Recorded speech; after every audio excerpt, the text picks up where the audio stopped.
Hello, this is Mete Yurtsever.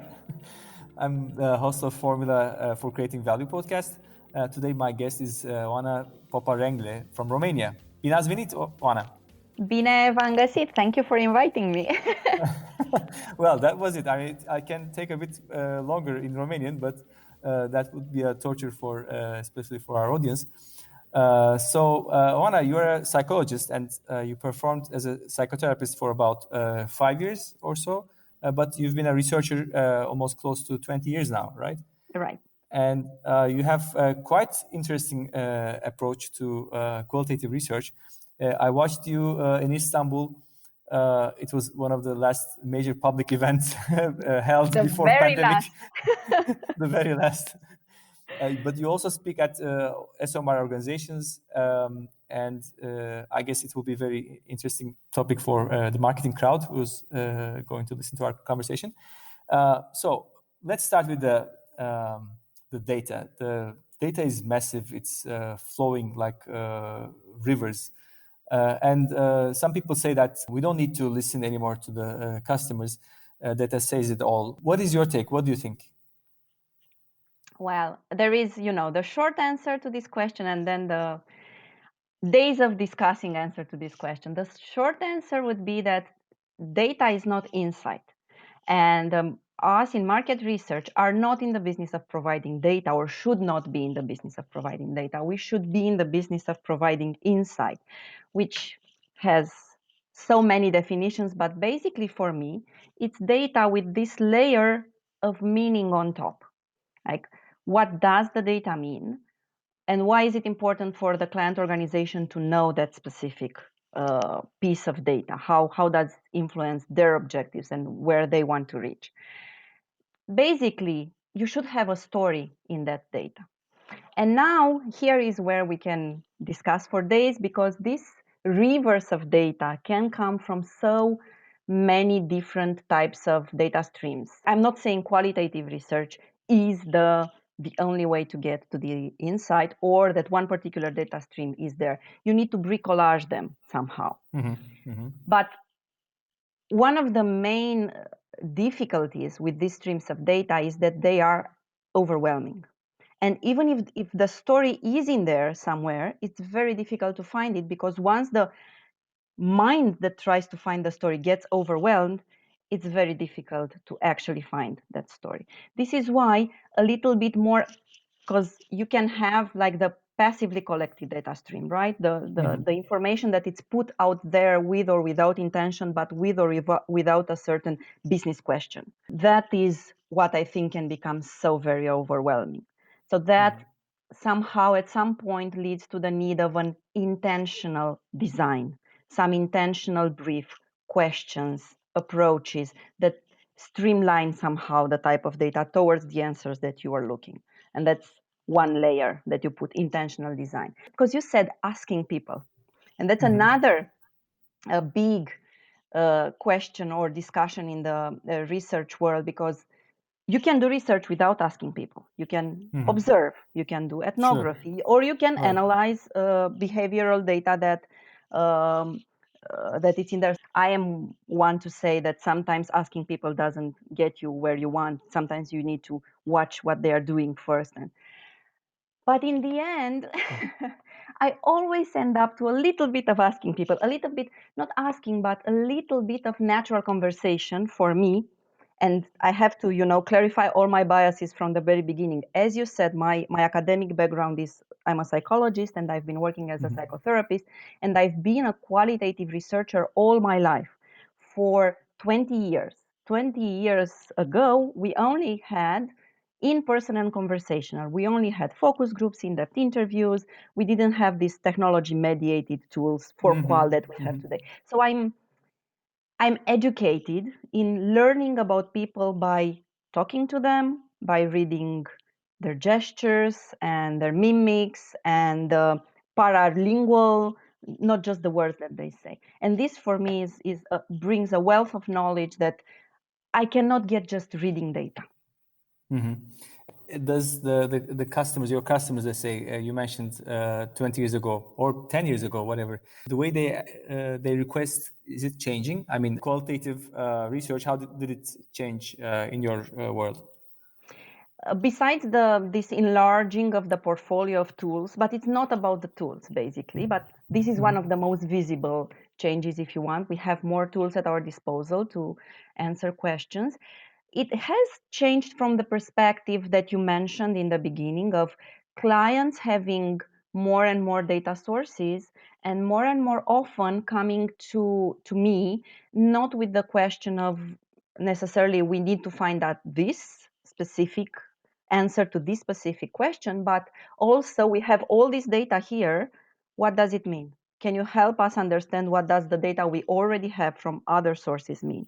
And this has actually shaped also my trajectory, because for the past 5 years, I've been more of a consultant. I mean, I'm doing both, but I'm doing a lot of consultancy work, which means I'm helping my clients making sense of the data they already have, with the addition of a little bit of a small piece of research that I execute myself, because as I said, for me, in the end, there needs to be a little bit of human contact, and at least to validate my hypotheses, if not to generate new ones.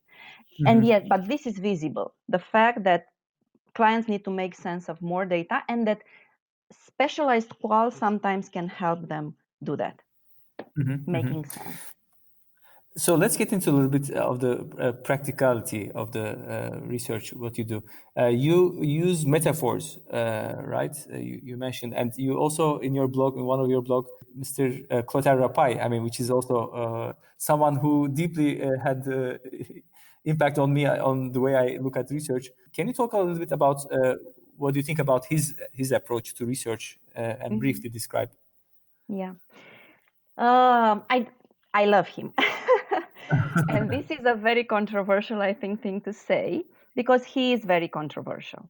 And I know I fell in love with him many years ago, maybe 15 years ago. I read the Culture Code, and I felt like it puts such a interesting lens on the world. Basically, what Rapaille says, for the listeners who are maybe not familiarized with him, he talks about how we as young children imprint the way we understand the world, and specifically categories, because we are going to have to make the connection to marketing, imprint it in our brain. And this imprint, which he calls a code, a culture code, unconsciously influences the way we relate to that reality or to that category, furthermore, for the entirety of our lives. And he explains it with the biology and neuropsychology of the brain development and so on. And this is part of his work that's being challenged, whether the way he explains it really explains how the mind works, how the human brain works. But rather than that, I think that the way and the fact that he ends up expressing each category, each reality, with one word, one metaphor that describes how we relate to that category throughout our entire lives. Like coffee is home, alcohol is gun. He has this. I mean, the book is Car is really the horse, fascinating. whatever. Is horse. That's the Yeah. opening case study for his entire work. For me, this was fascinating, and I took his scientific explanation as a metaphor.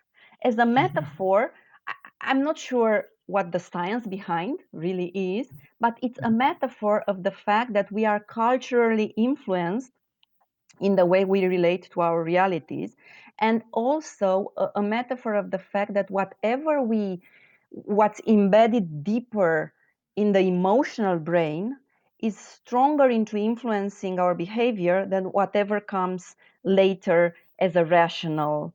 And I also love, I also love this gimmicky image. I can imagine, like, you're around 6 and 5 years old, the emotional, the rational, the neocortex is not fully developed, it's not there. So you have like an open access, and everything embeds deeply into emotional brain. And then you have neocortex that develops and kind of seals that imprint Right. inside. I know it doesn't make sense again from a scientific point of view, but for me as a metaphor, it really works when I explain clients, because it's not easy sometimes. It depends on your business model and on your relationship with the clients and so on, but it's not easy to sell this kind of approach. There's a metaphor living in people's minds, and you can, with one culture code, define how they relate to the entire category. But there's a lot in this model that you can find in other models too, like the cultural influence, like the fact that people relate, even if brands try to break the category and promise you different things, in the end it's one major thing, or it's a common thing that people want in their relationship with a certain. So I love this. So I work with this theory, which in terms of qualitative research means working with early life memories, eliciting early life memories from people, and trying to use these early life memories as ways to illuminate the present, to understand how they relate in the present with that specific area, category, service, or so on. And it works very nice. For example, if you work in the area of communication, if you work for developing communication, because communication, advertising is in itself a metaphor. It's a Right. metaphoric way of talking to people about. So you don't even need to translate the metaphors. You can get the central metaphor in people's lives and just put it in the middle of an creative concept, an advertising creative concept. And I love also this, again, because I'm a psychologist and a psychotherapist, and I work with this, and I believe in the power of early life memories. It's also very fun and interesting for me to do this elicitation of early memories, to do the interviews, to do the it's a different way of approaching qualitative research. For example, because one of the reasons, and it goes back to the issue of asking people, it's not enough to ask people what they remember from their childhood, because early life memories are not embedded in strong narratives and using verbal language, simply because it's not developed. The storytelling abilities and the narrative frames are not developed at that early moment in life. Right. What is developed, however, or how these memories are stored, is via these very rich sensory cues. And this gives us the possibility to work with senses and with sensory cues in research, rather than just with words and asking people. So we learn about sensory cues that may stimulate some memories, may relate to a certain area in people's childhood, like in a research that we did on the healthcare, with this general objective on understanding how they relate to healthcare and to illness and so on. We realized that there was this one particular Chinese ointment that was coming up in this more rationally, more verbally stimulated recollections that people were having.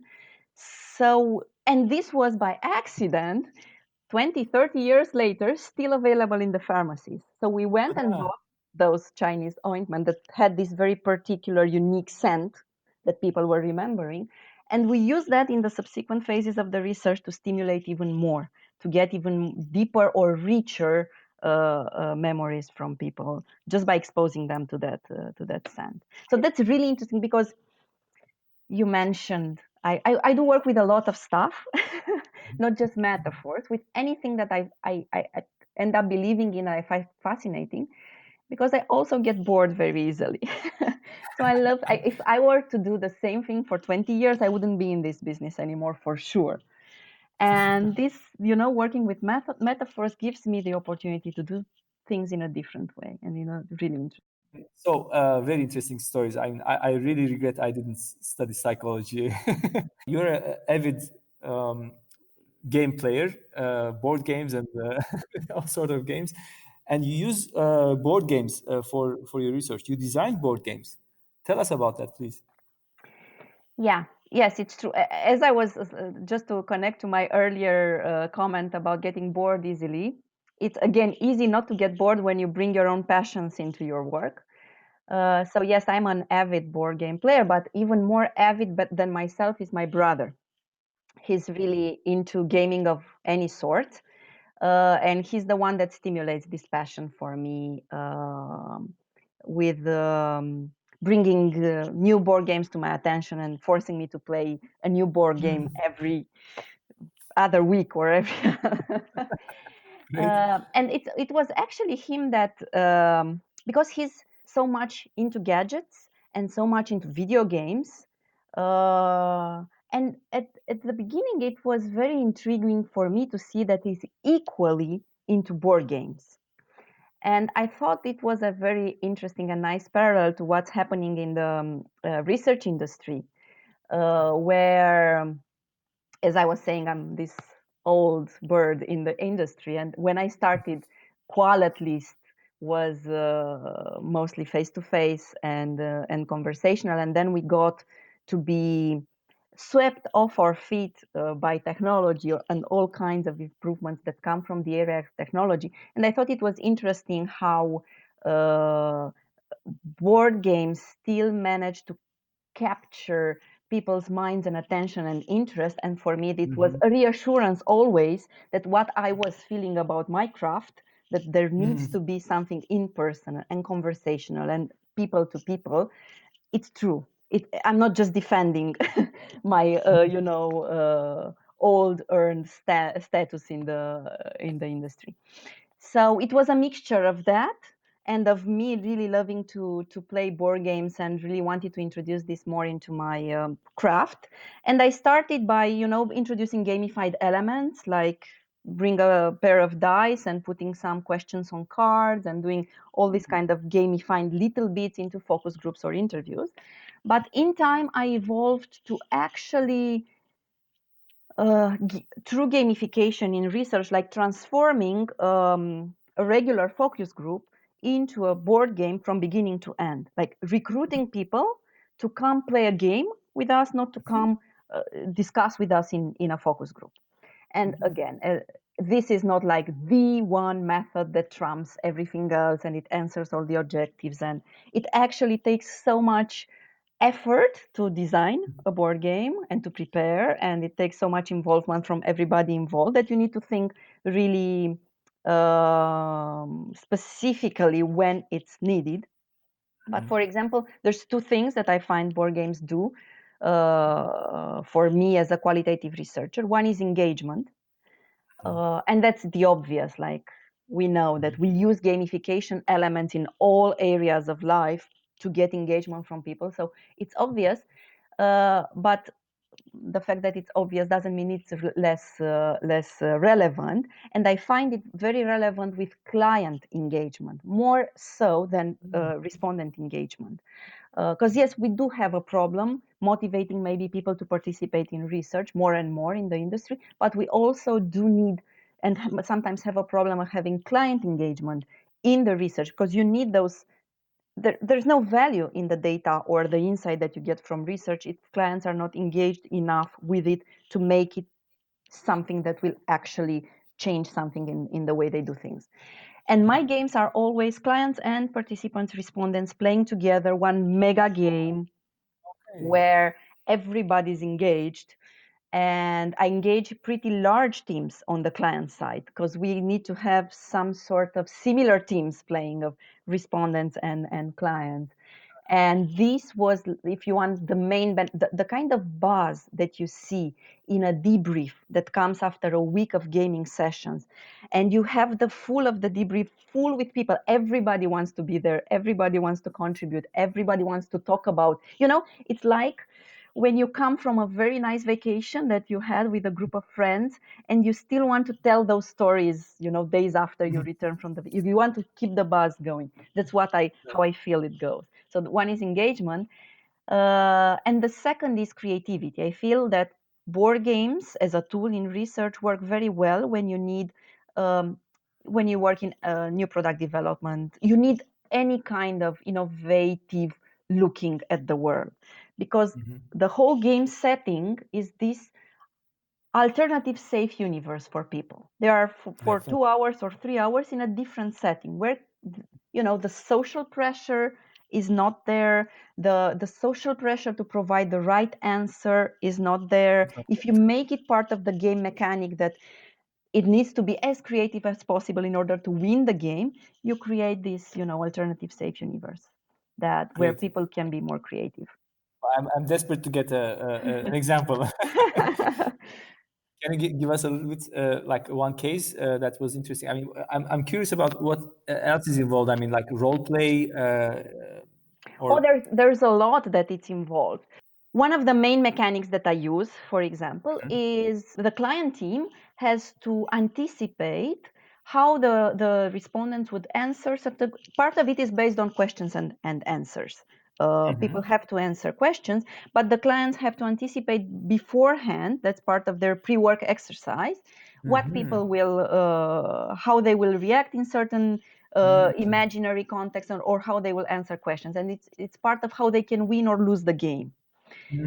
That's one of the mechanics I always use because, again, it's a tool for engagement.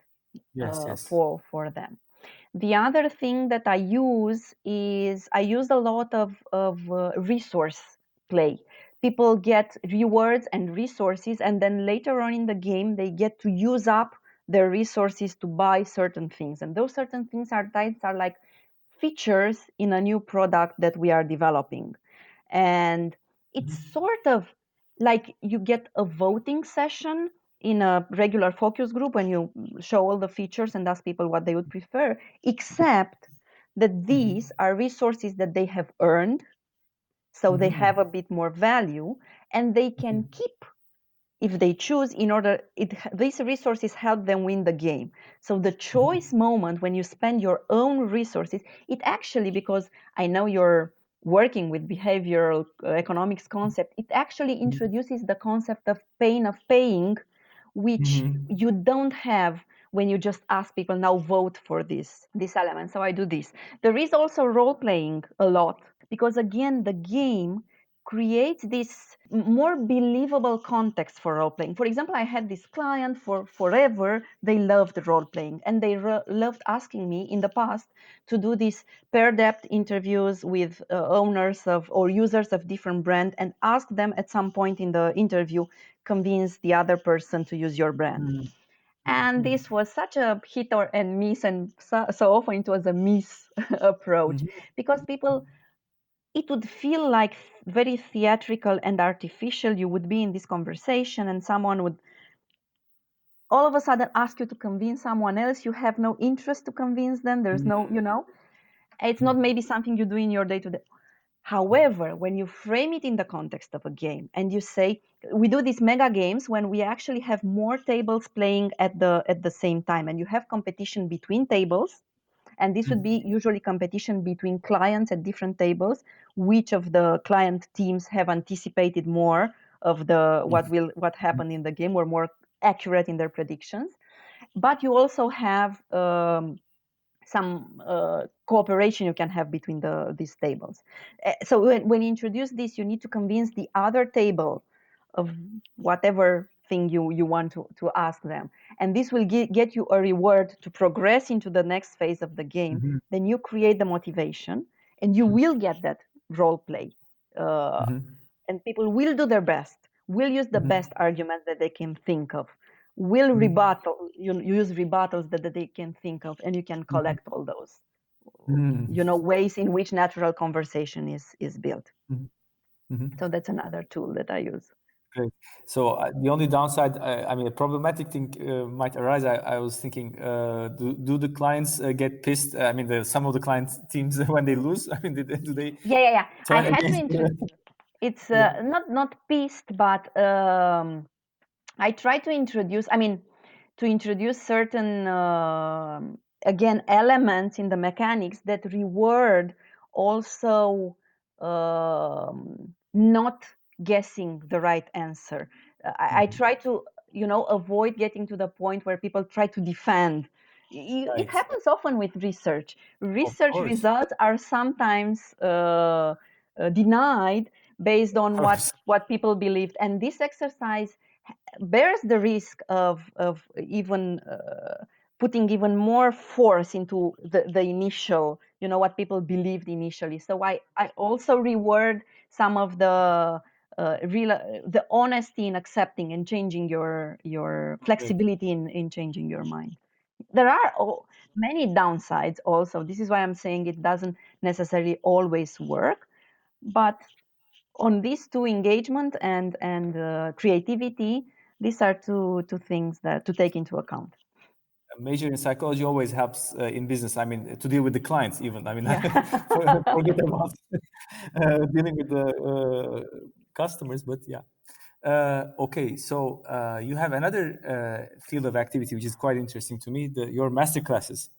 And you have very, very attractive names for it. How to research trends, how to find the story in the data, how to apply behavioral science to solve marketing problems. I mean, wow. So how you came up with the idea of organizing this workshop, and how did you convince Richard Shotton, I would say?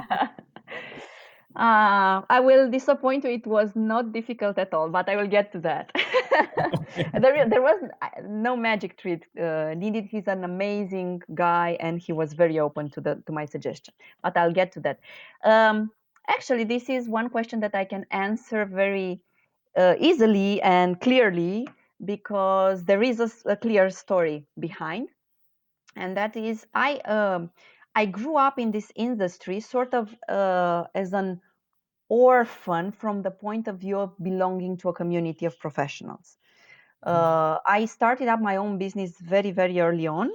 I had my community, the people that were working with me, which I hired. But other than that, I didn't have here locally in Romania a community of professionals. So I always looked for my tribe in the industry. So I ended up interacting very much with the international community. One was SOMAR, and the other was the QRCA, which is the Qualitative Research Consultants Association, initially based in US and Canada, but it's an international organization, or their aim is international. Well, what I learned from QRCA was one of their mottos was a rising tide lifts all boats. And there's so much going on for the good of the industry, for the good of the research community, that this is what inspired me to start these masterclass sessions. I thought of doing something that would benefit the entire community of researchers here locally. And I was always, okay, it's combined. It's combined with a more pragmatic, if you want. I was always investing in learning. I oftentimes had to travel, go to international events in order to get that learning, to have access to international thought leaders. And there was a cost associated to that. So it was a combination of trying to reduce that costs and sharing the knowledge with the local industry. So I started, and my luck, if you want, was that I had been exposed to this industry for 15 years before I started this. So I knew people, I had connections. Maybe I didn't know them personally, but I knew of people. I'm not a good I'm not good at negotiating. I'm actually an extroverted introvert. I'm not that outgoing and that comfortable in reaching out to people I don't know. But everybody I reached out to was incredibly open and willing to come to Romania, first of all, because they had to be physically here for that, and deliver their bits of knowledge to our industry. And we also created, I think, what is the masterclass is a very nice event, which includes a social event at night where we cook together, and it tries to compensate also for what used to be this lack of networking and interaction within the community. Again, as I was saying, I think industry body, the industry association, is actually starting to take up this role. They would have a thing or two to learn from the Turkish Researchers Association that seems to do very interesting things and a great job. True. Actually, yes. It's also amazing, which I'm also part of a proud member for the last 25 years. I received, my badge a couple of years ago, and they came up with even the day of the insight, right? The 2nd of May, right? So yeah, it's quite a successful one. But your technique, your strategy or your practice is very inspiring for me. We have a very similar, let's say, Mindset. mindset about that. Yes. So very good. So the signature question of my podcast: what is Oana's formula for creating value? I'll give you two. That's so typical of me. I cannot decide on one, but it's a smaller, gimmicky, more tactical one if you want. And but then I want to make a bit bigger point, because the word formula made me think of something more gimmicky, like really a formula. And I would say that specifically to how qualitative research can create value in nowadays time in the research world, I would use a formula that comes from geometry, and Okay. it's the triangle of empathy.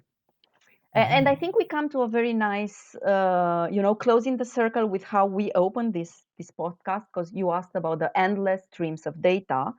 And it's interesting that in this world with the endless stream of data and the technological driven cultural shift, in research, we come back more and more to the need for empathy and the need for human centricity.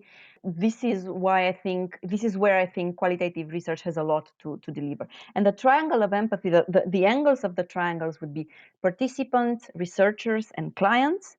And the key to bringing value is, okay, of course, the main thing we are focused on traditionally is creating empathy with the participant, either from the client side, from the researcher side to the participant. We try to understand our participants. But now more and more, it's important to also create empathy from between the participants and the clients, as I was saying, to really enable action on behalf of the participants, to really make that insight mean something and live beyond whatever research reports we do. And in order to deliver that, you need this type of empathy. And then I think there's a huge overlooked segment, because you need empathy between the researcher and the client. You need to be able to work well together. You need to be able to work in a climate of confidence and security, and trusting each other in order to deliver value via the research that you together are actually creating. So that's, if you want the more gimmicky, like it's a formula, it's an image, and it pertains specifically to qualitative research. But I've been thinking a lot lately, in the past year or so, about what is our responsibility in the world. Because there comes a time in people's lives when you need to have more meaning than just professional satisfaction. Exactly. And I've been very much inspired by a keynote I saw delivered by Professor Yuval Noah Harari, the author of Sapiens and 21 Ideas for the 21st Century, and so on. And he was talking about human hacking and the ability of technology to hack humans and to enable certain qualities, or to improve humans. But actually, the point of his keynote was that we may downgrade humans by trying to upgrade them, simply because we don't understand what true human potential is. And the reason we don't understand that is that our society does not invest into understanding or exploring the human mind. We invest a lot into anything that's technology driven, into developing the technology side of things, and I don't know, improving our AI algorithm and the speed of our internet. And there is little real investment into understanding the human mind. And the output of this would be that whatever will be hacked or improved will be dictated by immediate, economical and political interest. Like governments may decide to, I don't know, make humans more productive, more intelligent, more disciplined. And they may overlook the long-term meaning of things like spirituality, compassion, these things that don't have the immediate, but they may mean something on the long term for the human. So coming back from that, I feel that me as a qualitative researcher in the whole industry world, which will be more and more fragmented, and much more of the value will come from technology-driven tools or the technology side of the research industry, we are closest to the human mind. We are closest to the human spirit. And I feel the way we will keep bringing value into the world would be to really insist on improving our mind understanding expertise, in understanding of psychology, of how the mind works, working with metaphors, keeping, being the bastion of all these things, and making sure that we also focus on how the human mind works, not just how to tweak behavior. Mm-hmm. Great answer. So it's like the guarantor of the human species, sort of, or humanity. Yeah. I would like to look at this like that. No, it is. It made me also great impact. I read all these 3 books, Harari's, and it's really like sort of how we became detached from who we were, and we are becoming Homo Deus or whatever we are. It's a cyborg in a way. It will end up, and it's do we really want that, or does everyone want this, or is it there should be a choice at some point? But it's difficult when the whole there's all this stream going on. I mean, and that will be probably the question of the next century or after the pandemic. I mean, like, in a way, it's quite interesting. Interesting times we are living in. Voilà, so great. So people, how they can reach you? You have Anamnesis, your website, and your company name. How they can reach you? How they can? I'll put those in the notes, whatever you mentioned. Yeah, well, actually, you will find the www.anamnesis.ro website on. It's the old website, and it just talks to my relationship with technology, the fact that it's still up and the information there is outdated. You will see the entire team that I used to work with on there. Now I'm on my own, and I write a blog on anamnesisbyopr.com. Okay. OPR being the acronym of my name. There's where I blog, and where's the more updated information on what I do and how I manage these days. Well, thank you very much for being here and all this information you shared. Thank you so much. It were your questions that were so inspiring, and I love talking about through the milestones that you set, and it's been, a pleasure and very relaxing and nice talking to you. Thank you, Oana.